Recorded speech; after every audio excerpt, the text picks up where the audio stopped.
Brad Williams, Labor Compliance Group. We're going to talk about how to submit certified payrolls in this new software program from DIR. But before I get into that topic, as most of you know, this software program is an absolute nightmare. Therefore, notification pausing enforcement of PW system requirements. This is to notify interested parties that enforcement of contractor registration requirements, as well as the requirements to submit electronic certified payroll records to the Labor Commissioner using DIR's online eCPR system, is temporarily paused for the period of 12 months, which runs from June 22nd, 2024 through June 22nd, 2025.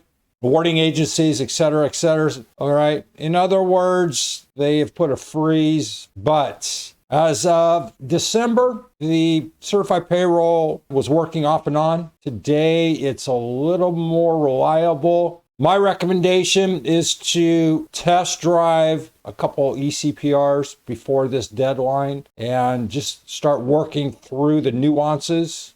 In the interim, if you elect not to do that, the Labor Commissioner recommends that awarding bodies and general contractors consider this announcement in the administration of their public works projects. Specifically, where eCPR's may be unavailable during this time, awarding bodies and general contractors should rely on certified payroll records on forms such as DIR Form A131, maintained as required by Labor Code Section 1776 to ensure continued compliance with all other public works requirements. If you don't know what the A131 is, click this link. It's the old certified payroll document. It's the legacy DIR eCPR document. Complete it. You should always have it on record in the event there's ever an investigation from DIR. That being said, we're going to move on. I'm going to go down this long list. I'm going to go to the submit a manual payroll record. We're going to hit this guide here. And there's about 15 pages. I'll go through this as quick as possible. How to submit a manual payroll record. Log into your contractor landing page.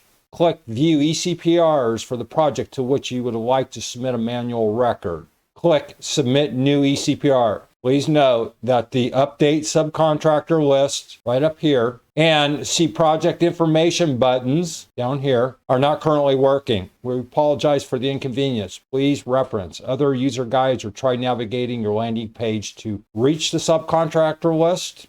3, select the type of payroll. Regular indicates that the employee worked this payroll period. Non-performance indicates that the employee did not work this payroll period. You have a regular non-performance. Number 4, indicate whether this is the final project. This is the last period on which the employee is working on this project. Yes or no. Pretty straightforward. Select on what cadence you pay your employees, weekly, bi-weekly, or semi-monthly. 6, select the beginning date for this manual payroll record. The to date will be auto-filled based on the reporting type and from date. Continue to the next page by scrolling down to the bottom and clicking Next Step here. Select the employee for which you would like to submit a manual payroll record. Click Next Step.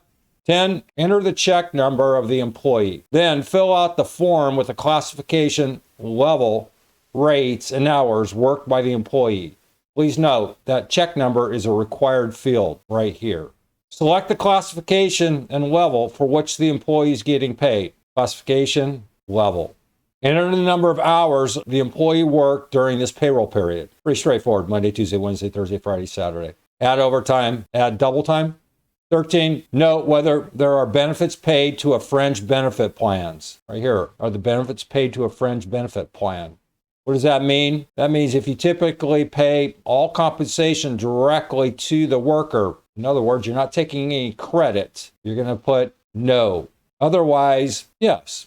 Enter the base hourly rate for the different types of work, straight, over, and double time. Enter the values of the deductions, if applicable. Payment and subsistence is a payment to the employee, e.g. per diem, and is not actually a deduction, so it should be included in gross wages for all projects. 15, enter the gross wages for all projects that are going to be in this check. Check number listed at the top of the page. Gross wages for all projects are based on your input.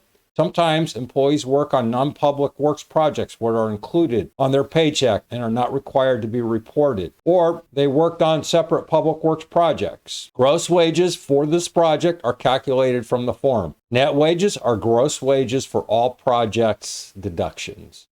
16, click Next Step. 17, review the information inputted for accuracy. Click Next Step once you have validated inputs.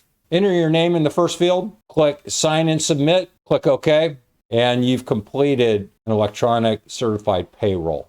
If all of this is a little bit confusing, take a look at the various courses I provide. I have this great California DIR labor compliance rules and regulations. I'm going to walk you through step by step of the process and requirements that DIR expects of you. I have a bunch of information on federal Davis-Bacon, and I have a lot of information on questions and answers as it relates to the various topics related to DIR. If you have any follow-up questions as it relates to entering data into the new CPR system, comment. Brad Williams, Labor Compliance Group. Thanks for watching. Hope that helped. See you soon.